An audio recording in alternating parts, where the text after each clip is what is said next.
mandi, tentang hukum-hukum yang berkaitan dengan mandi, sampai bab yang ke-10. Qala rahimahullah,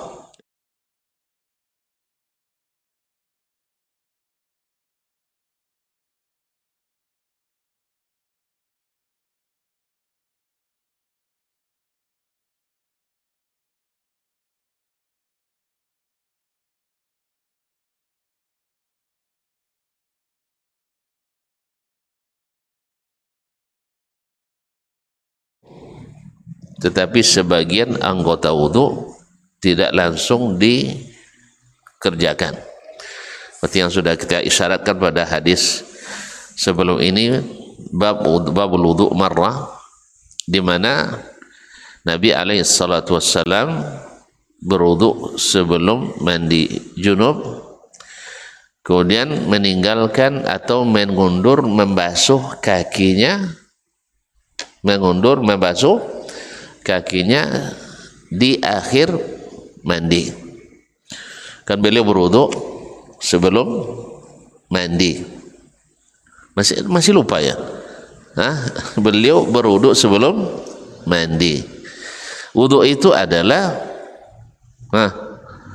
basuh kedua tangan, basuh muka, sebelumnya berkumur-kumur dan istinsyak, kemudian basuh muka, basuh tangan kanan, tangan kiri, ngusap kepala dan dua telinga, dan basuh kaki.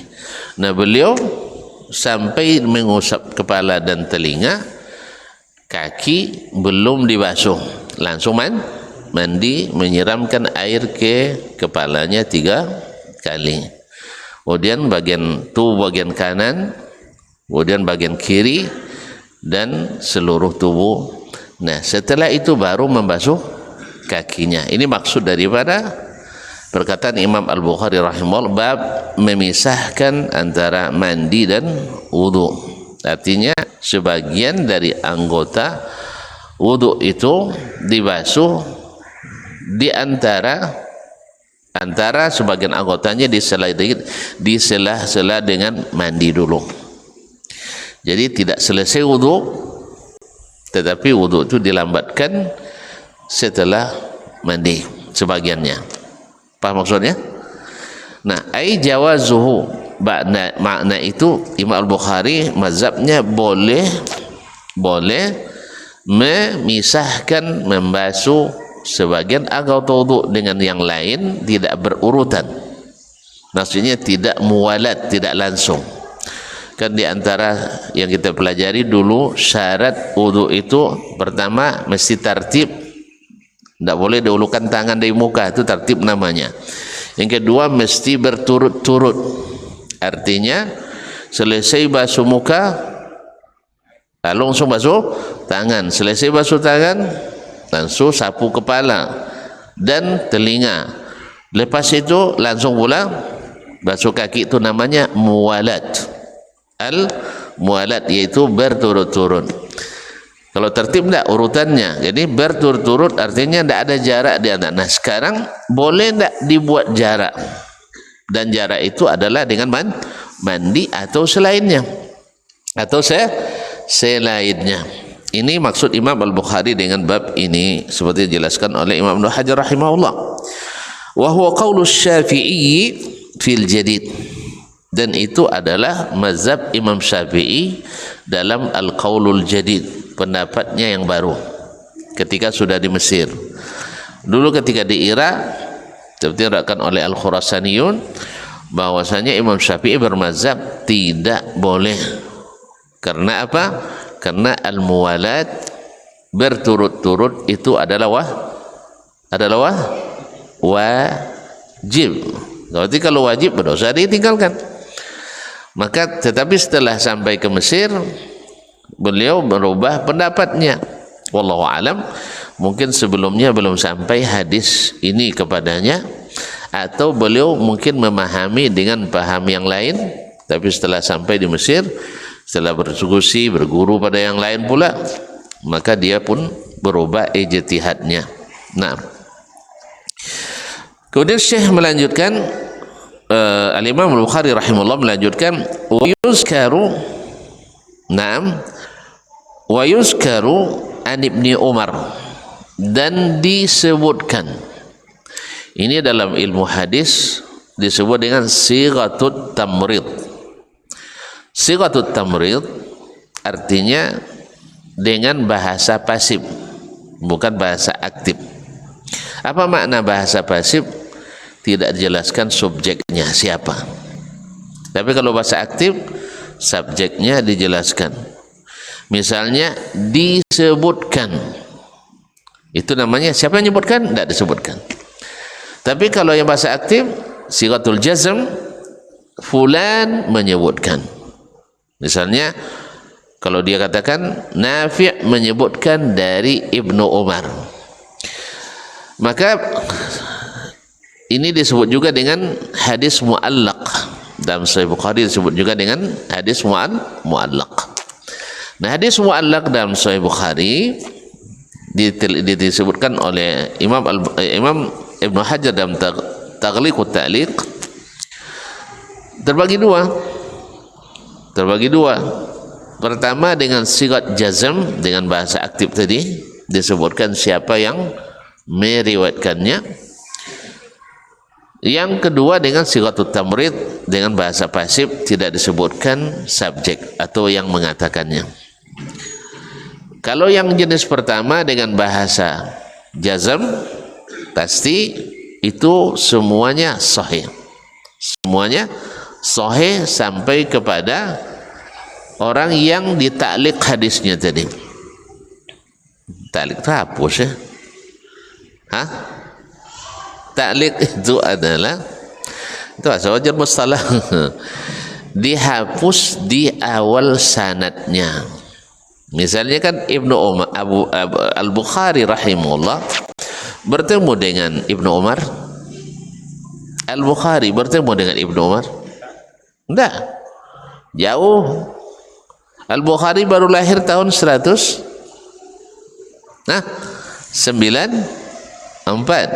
sah. Ibnu Umar sudah wafat tahun 64 Hijriah. Bertemu enggak? Enggak, berarti riwayatnya sekarang terputus dari Syekh Al-Bukhari, sah. Nah, kalau dihapus sanadnya dari Syekh Al-Bukhari dan seterusnya, itu namanya hadis mu'allaq, dihapus di awal sanad.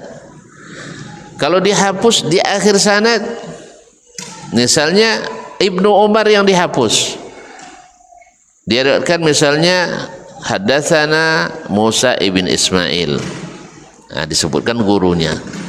Qala hadatsana misalnya Abdul Wahid ibn Ziyad, ada gurunya langsung. Kemudian qala hadatsana Al-A'mash, dari Al-A'mash sampai di Al-A'mash qala hadatsana misalnya Al-Aswad, Aswad ibn Qais An-Nakhai, tabi'in, langsung dari Nabi sallallahu alaihi wasallam. Aswad ketemu sama Nabi? Enggak. Yang dihapus di sini siapa? Sahabat. Ini namanya mursal. Jadi yang dihapus di awal sanad namanya mu'allaq, yang dihapus di akhir sanad namanya mursal. Nah, sekarang wa yuzkar an Ibni Umar, disebutkan dari Ibnu Umar, mu'allaq atau mursal? Mu'allaq, karena Syekh Al-Bukhari tidak disebutkan.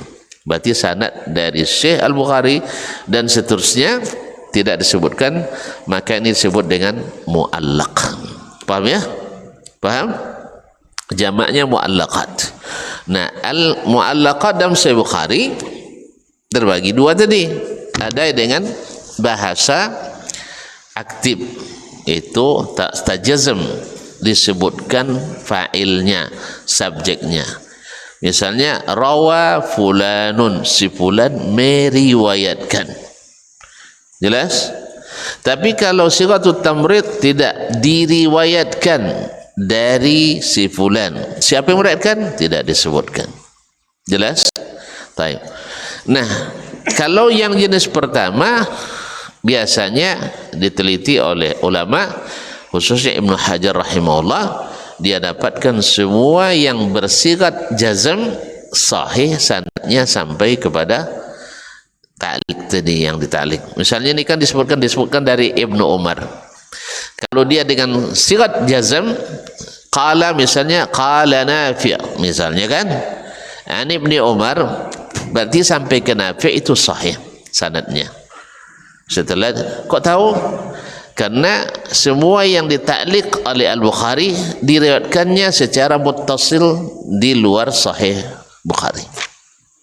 Diriwayatkan secara muttasil di luar Sahih Al-Bukhari. Tahu kita berarti sahih sanadnya. Karena Al-Bukhari meriwayatkan di luar kitab ini, di kitabnya yang lain dengan sanad muttasil, sanad bersambung. Dari syekhnya sampai kepada Ibnu Umar. Misalnya riwayat ini diriwayatkan oleh Imam Asy-Syafi'i dalam Al-Um. Ini diriwayatkan oleh Imam Asy-Syafi'i dalam Al-Um dari Imam Malik. Dari Imam Malik, dari Nafi', dari Ibnu Umar. Dari Ibnu Umar. Imam Syafi'i bertemu dengan Imam Malik, gurunya. Sah? Berarti bersambung tak sanadnya? Bersambung. Kemudian Malik bertemu sama Nafi', bertemu gurunya. Nafi' bertemu sama Ibnu Umar, iya, bertemu gurunya. Berarti sanadnya sekarang ternyata muttasil. Jelas? Nah, kenapa Imam Al-Bukhari menyebutkan dengan sighatut tamrid? Karena riwayatnya lafaznya beda, maknanya sama. Lafaznya saja yang beda, tapi maknanya sama. Karena di situ disebutkan annahu tawadda'a fis suqi duna rijlaihi. Ibnu Umar berwudu di pasar Madinah. Berwudu di pasar, meninggalkan kakinya di pasar ya. Maksudnya tanpa membasuh kakinya ketika berwudu di pasar itu. Jelas? Thumma raja'a ilal masjid. Setelah berwudu di pasar tadi, belum membasuh kakinya, dia kembali ke masjid. Dah? Famasa ala khuffaihi thumma shalla. Lalu dia mengusap di atas dua khufnya, sepatu yang menutup mata kaki. Kalau sepatu tak menutup mata kaki boleh disapu? Enggak. Jadi khuf itu mesti menutup mata kaki. Kalau tidak, mesti dibuka. Mesti dibuka. Bagaimana dengan kaos kaki? Ada khilaf di antara para ulama. Kalau khuf tidak ada khilafnya. Tapi kalau kaos kaki ada khilafnya. Wallahu alam, az-zahir, maka kaos kaki mengambil hukum al-khuf juga, karena membukanya sama juga repotnya dengan membuka sepatu. Jelas? Membukanya sama dengan membuka sepatu, maka diboleh pula mengusap kaos kaki dengan syarat yang diterapkan pada al-khuffaini juga. Ya, disyarat yang dilakukan pada al-khuffaini. Sebagian ulama mensyaratkan syarat tambahan. Syarat tambahannya apa? Jangan tipis. Yang kedua, boleh dipakai berjalan, boleh kaos tadi dipakai berjalan, tidak terpengaruh. Tapi kalau tersangkui di bawah jalan, tidak boleh disapu. Atau misal kuyak dipijang, itu tidak boleh diusap. Jelas? Ini sebagian mensyaratkan seperti itu. Ini kan ada kaos kaki tipis sekali, ada kaos kaki yang tebal. Nah, seperti Al-Baihaqi menyebutkan bahwa kaos kaki yang tipis tidak boleh diusap. Tapi kalau kaos kaki yang tebal, artinya dipakai atau memakai sepatunya, maka boleh diusap karena fungsinya sama. Karena al-khuf itu kalau sekarang dipakai orang pada hari ini memang seperti menggantikan posisi kaos kaki. Pakai khuf deh, sudah itu pakai sepatu doa, pakai biasa di luar. Nanti sampai di masjid dibuka sepatu dari khuf itu yang dipakai ke dalam masjid. Atau pakai khuf, pakai tirompa sebagai alasnya. Nanti selesai dibuka terompa, khufnya dipakai. Pahamnya nah, apa yang nanya? Misalnya tonton kini pakai kaos kaki. Sudah pakai kaos kaki, pakai sepatu atau pakai tirampa. Nah, khuf yang hari ini juga sering digunakan seperti itu. Tidak langsung mereka berjalan pakai khuf itu. Paham? Mereka menggunakan khuf, di atas khuf itu dia memakai terompa. Nanti ketika wudhu yang disapu terompa atau khufnya? Khufnya tadi. Berarti fungsi khuf itu sama dengan fungsi kaos kaki, maka boleh mengusap kaos kaki. Paham? Kalau tak paham, dah jalan sampai 40 kali. Dah? Siapa tak paham, tunjuk tangan. Dah? Jadi kaum muslimin dan muslimat, kembali ke masalah ini. Jadi Imam Abdullah bin Umar radhiyallahu ta'ala anhu, dia meruduk di pasar. Misalnya anggap pasar Utiah. Kan pasar roh, pasar tak jadi. Okey ya? Pasar dah tak jadi. Duduk di situ, inya boleh mengusap sepatu atau kaos kaki, tapi diundurnya mengusap sampai ke masjid. Berarti kan ada jarak. Ada jarak. Yang seperti ini sebagian ulama seperti Al-Auza'i, Imam Malik dan selainnya tidak bolehkan. Karena mereka mensyaratkan mesti berturut-turut, namanya al-muwalat. Dulu Imam Syafi'i juga semazhab dengan gurunya Imam Malik dalam bab ini. Tapi setelah beliau ke Mesir, beliau berubah dan mengatakan boleh dikasih jarak seperti itu. Mungkin dia temukan karena dia meriwayatkan ini dalam kitabnya Al-Sah, bahwa Abdullah bin Umar duduk di pasar, lalu ke masjid, duduk di pasar, semuanya sudah dilaksanakan kecuali kaki. Kapan dia usap kakinya atau khufnya? Sampai di masjid. Ada jarak tak? Ada jarak. Bahkan di lain, laqayang la ayu wudu orang. Laqayang ayu wudu. Berarti agak lama tak? Iya. Bukan karena dilap. Karena memang kalau mohon maaf, kalau di Arab khususnya Arab Saudi kan kering itu. Jadi sewantau kalau di pasar itu nyala kombe itu laqayang di kaki tu. Laqayang kan insyaallah. Karena baju kita dicuci setelah dikeringkan di pengiringan mesin cuci itu, insyaallah 5 menit nunggu lah bisa pakai 5 menit dianyar, dilup, insyaallah 5 menit. Subhanallah 5 menit koyang. Tapi kalau seandainya dalam kamar mungkin memerlukan waktu sekitar 15 menit. Awak lah 5 jam kalau jual koyang, karena tingkat kelembaban udara di negeri kita tinggi. Jadi kaum muslimin muslimat.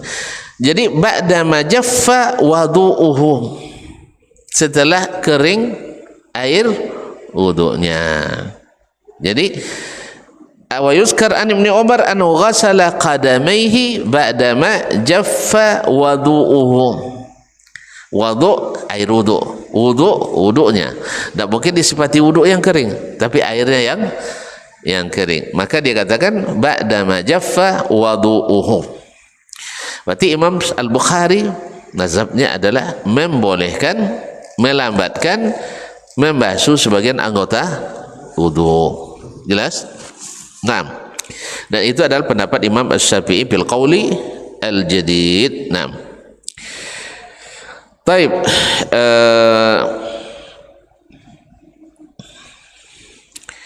Alasan beliau adalah karena yang penting adalah melaksanakan apa yang wajib. Membasuh wajib, dia basuh. Mengusap wajib, dia usap. Apakah dia langsung atau tidak, sudah terlaksana. Nah, tetapi dan ini dikuatkan dengan apa yang dikatakan atau diriwayatkan dari Ibnu Umar. Itu juga pendapat Ibnu Musayyib, yaitu Abdullah Tabi'in wa Atha ibn Abi Rabah wa jamaah. Sedangkan waqala Rabi'ah wa Malik, Imam Rabi'ah bin Abi Abdurrahman, guru Imam Malik dan muridnya Malik ibn Anas, man ta'ammada zalika fa'alil i'adah. Siapa yang sengaja melambatkan itu mesti diulang wudunya kembali. Bertentangan kan? Baik. Wa man nasiya fala, tapi yang lupa tidak. Kemudian direkan pula daripada Imam Malik, andainya jarak itu tidak lama, dekat, maka dia lanjutkan. Kalau tidak dia ulang. Kalau tidak dia ulang. Berarti kalau dekat berarti tidak masalah. Sama dengan pendapat Imam Asy-Syafi'i tadi dan Ibnu Musayyib serta Atha bin Abi Rabah. Sedangkan kalau lama diulang dari awal lagi. Masuk tangan lagi, kumur-kumur, istinsak, masuk air ke hidung dan keluarkan, kemudian basuh muka, basuh dua tangan, usap kepala dan telinga, dan basuh kaki. Kalau jaraknya lama. Tapi kalau sebentar, tidak. Wa qala Qatadah wal Auza'i la yu'idu illa iza jaffa. Ya, Qatadah ibn Abi Di'amas bin Di'amas Sadusi, kemudian Imam Al-Auza'i mengatakan mesti diulang bila airnya sudah kering. Berarti agak lama. Kalau alun koyang berarti kan sebentar sekali, maka dibolehkan. Nah, wa ajazahu an-Nakhai mutlaqan fil ghusli dunal wudu. Tapi Imam An-Nakhai membolehkan secara mutlak tapi khusus pada mandi. Tapi kalau wudu saja tidak boleh. Zakara jami'a zalika Ibnu al-Munzir, seperti disebutkan oleh Munzir semuanya, laisa ma'an ja'al al-jafafa haddan li zalika hujjah. Orang yang membatasinya dengan kering tidak punya hujjah kecuali hanya qiyas saja, yaitu bahwasanya kalau kering berarti terhitung lama. Kalau seandainya tidak kering berarti tidak terhitung lama. Padahal kering itu tidak masuk hadas. Kalau tidak masuk hadas, kenapa diulang wudunya? Iya, jadi dilawan dengan kias lain. Keringnya air wudu hadas. Orang berwudu habis itu dilapnya sampai kering. Usah ulang wudunya? Kan enggak. Nah, kenapa disyaratkan kering pula? Pahamnya? Oleh sebab itu maka kias orang itu dibalas pula yang kias. Maka al-jafaf laisa bihadas. Sehingga tidak batal wudu. Andainya ada batal, andainya kering seluruh anggota wudu, batal wudu? Enggak. Oleh sebab itu syarat ini tidak punya hujjah seperti kata Imam Ibnul Munzir Asy-Syafi'i rahmatullahi taala alaihi. Kemudian qala al-Imam Al-Bukhari menyebutkan hadis ini, qala hadatsana Muhammad ibn Mahbub, telah menceritakan kepada kami Muhammad ibn Mahbub Al-Basri. Muhammad ibn Mahbub Al-Basri qala hadatsana Abdul Wahid, telah menceritakan kepada kami Abdul Wahid, yaitu Abdul Wahid ibn Ziyad Al-Basri. Qala, dia berkata hadatsana Al-A'mash, telah menceritakan kepada kami Al-A'mash, yaitu Sulaiman ibn Mahran Al-Kahili Abu Muhammad Al-A'mash Al-Kufi. Naam. An Salim ibn Abil Ja'ad, dari Salim ibn Abil Ja'ad Al-Kufi, an Quraib Maula ibn Abbas, dari Quraib Maula ibn Abbas. Maula artinya adalah mantan hamba sahaya yang dimerdekakan olehnya sehingga dia punya wala. Wala ini sampai pada menjadi ahli waris. Jadi ada wali waris namanya al-mu'taq wal mu'taqah, yaitu hamba yang dimerdekakan atau hamba perempuan yang dimerdekakan. Cuman urutannya paling akhir. Nah, paling akhir karena dia juga bergabungnya paling akhir. Nah, kalau kita sejak lahir. Nah, kalau dia paling akhir. Sahih? Maula, orang yang memerdekakan paling akhir. Kalau kita sejak lahir dan melekat jadi ahli waris. Weh, sejak lahir lah ada hubungan jaya. Weh, sejak lahir lah ada hubungan jaya. Alah, bahkan sebelum lahir lah ada hubungan jaya. Kalau dia sok-sok amat dia waktu itu kan capek lah orang ya kan dia. Sudah ada nama. Sedangkan yang dimerdekakan wala itu paling akhir, maka dia pun harus menerima paling akhir. Kalau tidak ada baru maula atau al-muqta wal mu'taqa. Quraib adalah maula Ibn Abbas sekaligus muridnya juga. An Ibn Abbas, dari Ibnu Abbas, itu Abdullah Ibn Abbas Ibn Abdul Muttalib Al-Hashimi, habrul ummah wa turjumanul Quran, ulama besar umat ini dan ahli tafsir Al-Quran. Qala, dia berkata, qalat Maimunah, Maimunah mengatakan, kau sebut nama ke etik mbak ya? Dia kan cerita tak kan tak depan etiknya lah. Kalau depan etiknya apa dia bilang? Ya khalah, wahai etik. Tapi kalau belakang boleh sebut namanya? Enggak, kalau sebut dia etik dan Maimunah enggak ada. Maimunah mengatakan, Maimunah radhiyallahu anha, yaitu Maimunah bintul Haris Al-Hilaliyah, saudari perempuan dari ibu Ibnu Abbas, Safiyah bintul Haris Al-Hilaliyah. Siapa lagi? Hah?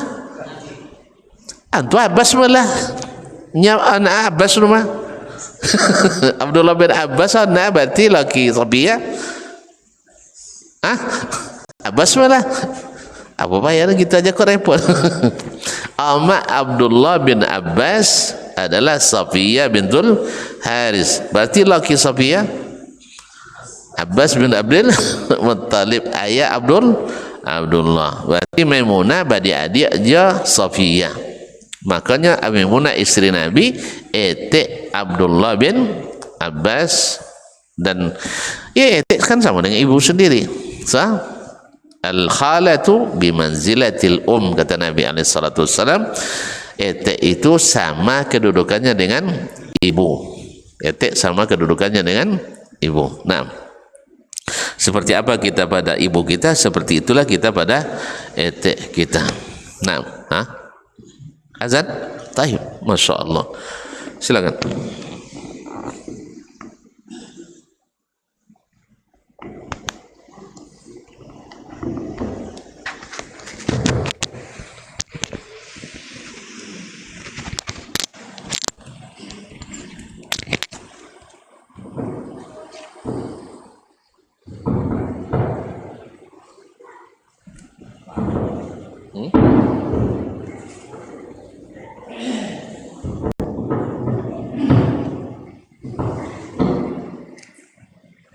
Allahu Akbar,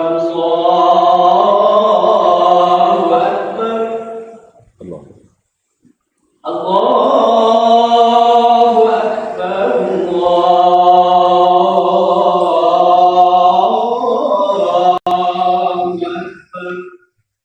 Allah.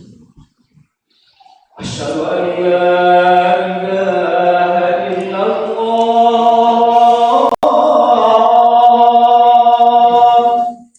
Asyhadu an la ilaha. Asyhadu an la ilaha illallah.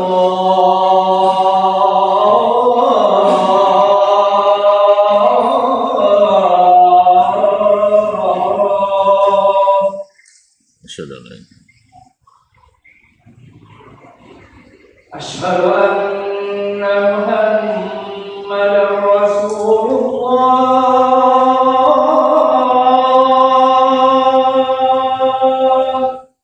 Asyhadu an la ilaha. Asyhadu anna Muhammadar Rasulullah.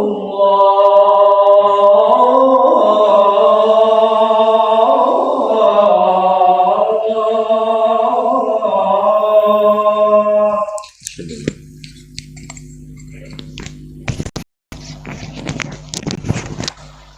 Hayya 'alas shalah.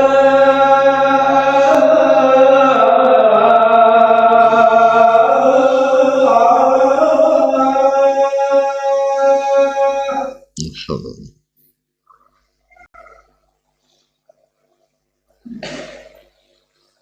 Hayya 'alas shalah.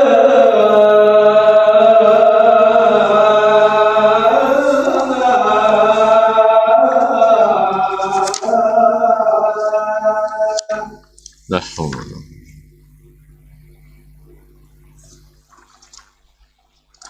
Hayya 'alal falah.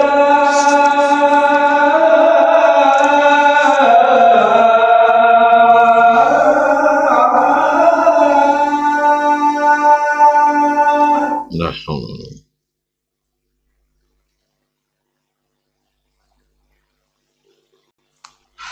على الفلاح.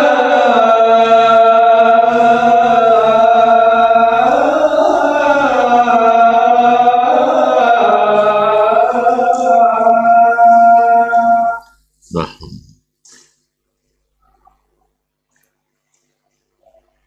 الله أكبر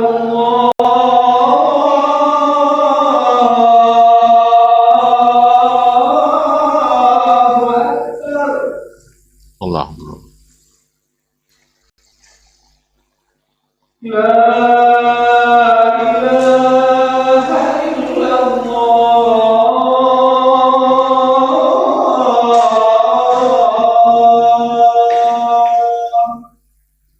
ونشهد أن لا إله إلا الله. اللهم رب هذه الصلاة القائمة.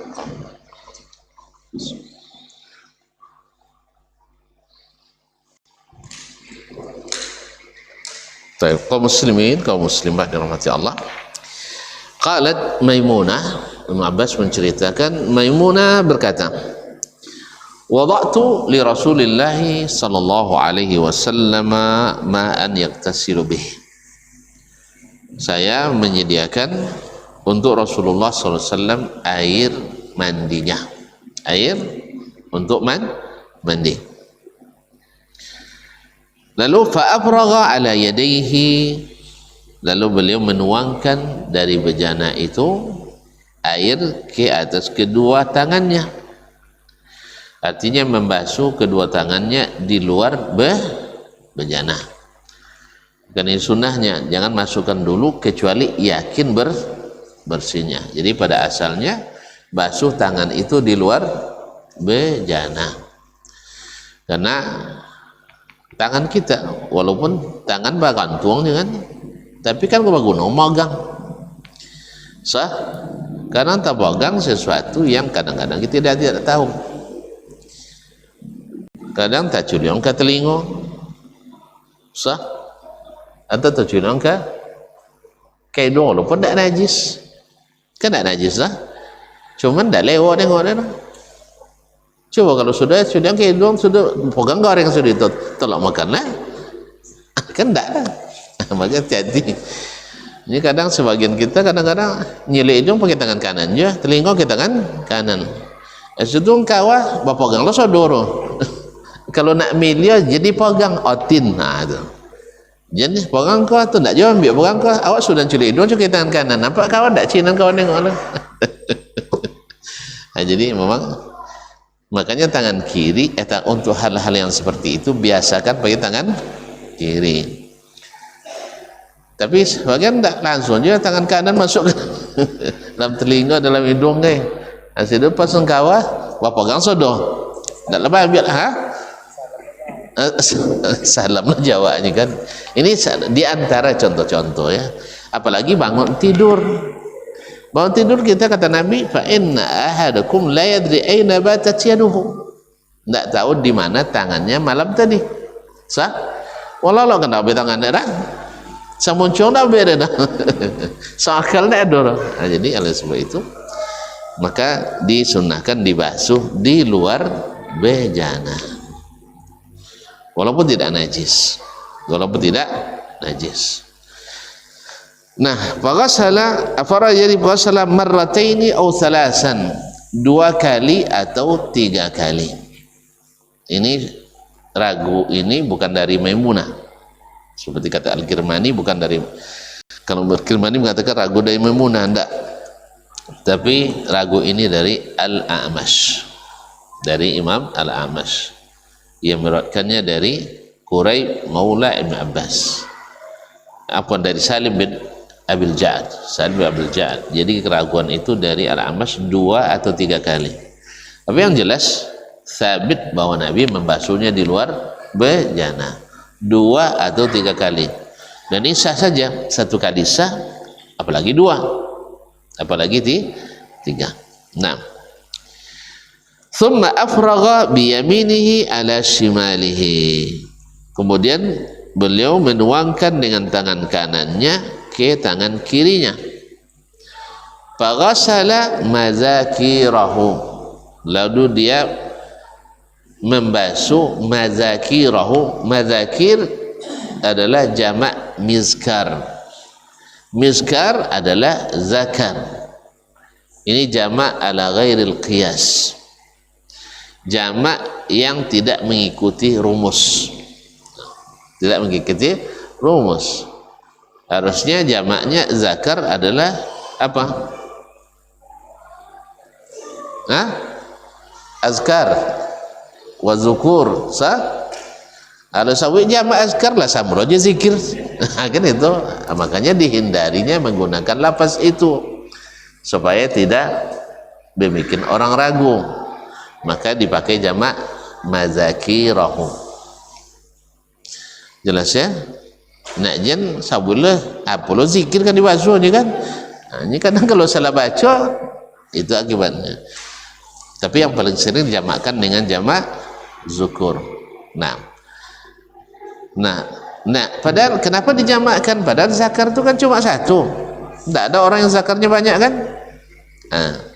Para pensyarah menyebutkan dijamakkan karena yang berkaitan dengan zakar itu ada anggota-anggota lain. Artinya dibasuh zakar dan yang sekelilingnya.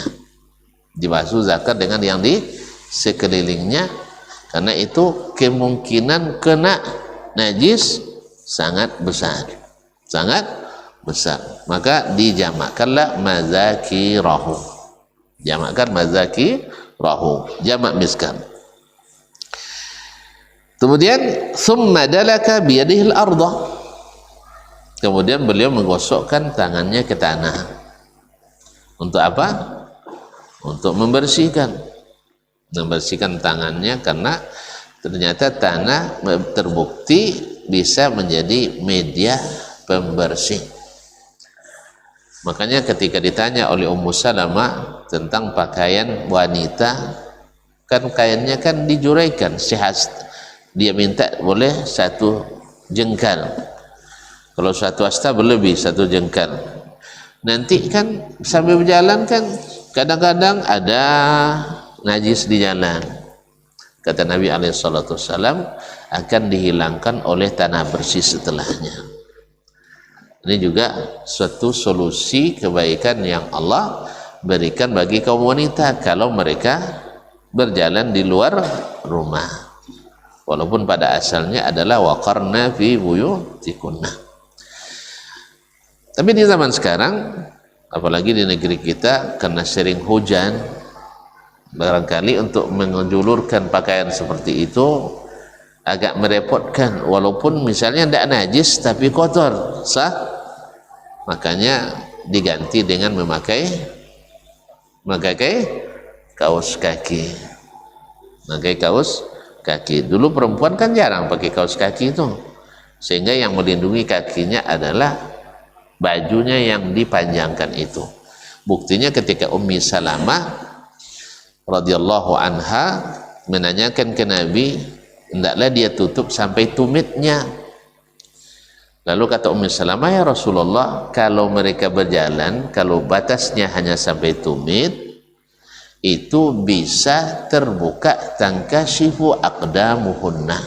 Nanti terbuka ketika berjalan akan ternampak tumit-tumit mereka. Begitu hati-hati mereka kan. Lalu kata Nabi SAW, yurkhinaha shibran. Kalau gitu tambah 1 jengkal lagi. Ya, jangan lebih, tidak boleh lebih. Kalau lebih sudah israf. Maka paling panjang dilebihkan adalah 1 jengkal. Ini kalau dikaji konteksnya, karena memang di tanah Arab hujan jarang, sehingga jalan berlumbu tidak banyak dah. Kalau awak anda tolongnya saya tahu ini.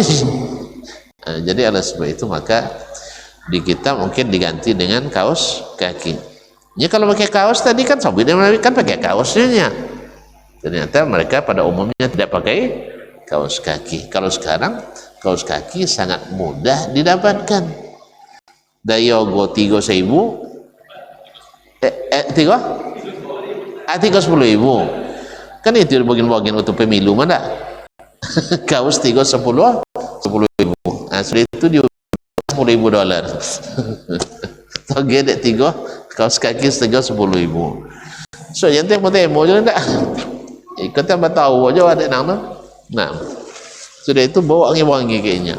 Nyawa lah diwayu nah. Ma'asyal kiram dirahmati Allah. Jadi jelas ya? Nah. Thumma matmadha wastanshaqa. Kemudian beliau berkumur-kumur dan istinsyaq. Ini sudah sering kita jelaskan. Berkumur-kumur membersihkan mulut dari segala bakteri yang tersisa dalam mulut kita. Istinsyaq bisa melancarkan saluran darah ke otak. Bahkan sabit juga dalam penelitian ahli kesehatan, di antara pencegahan yang terbaik dari stroke otak adalah dengan istinsyaq wa baligh fil istinsyaq, yaitu beristinsyaq benar-benar bersungguh-sungguh sampai serasa pening atau serasa nak bersin. Jadi tarik air betul-betul ke pangkal timur pangkal hidung sampai komai. Kadang-kadang kan podio sore, dan itu sangat bermanfaat bagi suplai darah ke otak kita. Ada seorang pesakit stroke, dia bawa oleh keluarganya berobat ke Amerika. Alhamdulillah dokternya paham, di tempat kalian ada obat yang gratis katanya. Apa itu? Memasukkan air ke hidung. Alhamdulillah. Makanya Nabi sangat pesankan sekali, wa baligh fil istinsyaq. Lakukan istinsyaq dengan serius benar, yaitu betul-betul ditarik sampai ke pangkal hidung. Nah, cuman masalah kadang ayu pakai logi kan, itu masalahnya.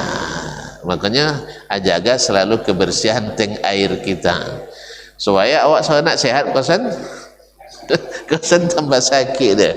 Nah, jadi perlu juga dirawat tempat-tempat penampungan air kita. Jelah masuklah penomoran jantik-jantik tu kan, basarang lo di otak jadi parah lo sakit bodoh tadi. Jadi memang kebersihan air perlu dijaga. Nah, kemudian summa ghasala wajhahu wa yadayhi. Kemudian beliau membasuh mukanya dan kedua tangannya. Wa ghasala ra'sahu salasan. Tadi uduk cerita ni kan, baru selesai basuh tangan. Kemudian membasuh kepalanya 3 kali. Kalau basuh 3 kali langsung mandi tidak? Thumma afragha ala jasadihi. Kemudian beliau menuangkan air ke seluruh tubuhnya. Thumma tanahha min maqamihi. Kemudian beliau pindah tempat dari tempat mandinya tadi. Faghasala qadamaihi. Baru membasuh kedua kakinya. Membasuh ini karena wudhu atau karena mandi? Wudhu. Karena mandi sudah basah tadi mah. Yang tinggal adalah belum membasuh kaki wudhu tadi. Maka ini yang dijadikanlah hadis ini dalil oleh Imam Al-Bukhari rahimahullah, bahwa melambatkan atau membuat jarak membasuh sebagian anggota wudhu karena ada hajat itu tidak membatalkan wudhu tadi. Inilah pendapat Ibnu Umar, kemudian Imam Asy-Syafi'i, kemudian Imam Atha bin Abi Rabah, Sa'id ibn Musayyib, kemudian diriwayatkan dari Ibnu Abbas yang meriwayatkan hadis ini, juga muridnya Quraib. Kemudian masih banyak ulama yang mengatakan hal tersebut, seperti tadi Imam Ibrahim An-Nakhai membolehkan secara mutlak dengan syarat pada mandi bukan pada wudhu. Ala kulli hal walhamdulillah. Maka kalau ada misalnya yang melambatkan, dan biasanya kan kejang terjadi, andai terjadi itu kan ayu sakeneknya wak balumpu duk kamu saji diundur membasuhnya pas sampai di pintu musaji kan berani andainya. mati ayu. Ya kan nyoba laca nyala ndak kami. Akhirnya wuduk sitan sampai siko berdibasuh kaki itu dibolehkan. Tapi kan tak ponare ya. Kan kita tak butuh lah. Tapi mana tahu suatu saat kita memerlukan itu. Dah? Aja tanya Ustaz Soleh. Lah boleh hukumnya. Boleh membuat jarak membasuh sebagian anggota wudu karena dibutuhkan tadi. Jelas? Aku nak lazimnya mazhab Syafi'i lah, mazhab Syafi'i tadi rumah. Dah? Ini itulah syarat sunnah di Indonesia mesti bermazhab Syafi'i. Alah mazhab Syafi'inya. Walhamdulillah. Baik. Segera sangat terang ya. Kalau lah tolong dia tanya je lah. Ah. Yang pelajaran yang lalu itu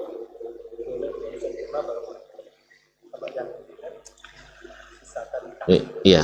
Enggak juga sebelumnya sudah disebutkan dulu.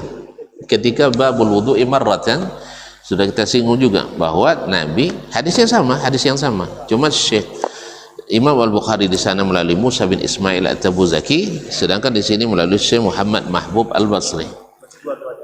Dua-duanya boleh. Disempurnakan boleh, diundur juga boleh. Adapun sebabnya wallahu alam, sebagian mengatakan sudah sebutkan sebelumnya juga bahwa tempat mandi Nabi itu adalah lantainya tanah. Jadi kalau dia basuh dari awal, nanti di akhir mesti basuh lagi, maka dia lambatkan. Ini kadang-kadang karena ada kebutuhan tadi. Seperti yang juga dilakukan oleh Abdullah bin Umar tadi. Jadi dia baru mengusap sampai di dekat masjid. Di pasar enggak, karena mungkin di jalan kalau dibasuh akan hinggap debu-debu pasar itu. Malumlah debu pasar kan beza dengan debu lain. Wallahu a'lam. Jadi kalau memang dibutuhkan, maka boleh dilambatkan walaupun pada asalnya disempurnakan. Sah? Kalau disempurnakan tidak ada khilaf, tapi kalau ketika tidak disempurnakan baru terjadi khilaf karena mereka menganggap muwalat berturut-turut itu wajib. Nah, sedangkan sebagian mengatakan tidak wajib. Nah, bagi yang mengatakan wajib tetap tidak boleh, tapi bagi yang mengatakan tidak wajib, dalilnya kuat, amalan Nabi, amalan sahabat. Wallahu ta'ala. Terima kasih dan mohon maaf. Wabillahi taufiq wal hidayah. Wallahu ta'ala alam. Wassallallahu ala nabiyyina Muhammad wasallam. Wa subhanakallah bihamdik asyhadu an la ilaha illa anta astaghfiruka wa atubu ilaik. Wassalamualaikum warahmatullahi wabarakatuh.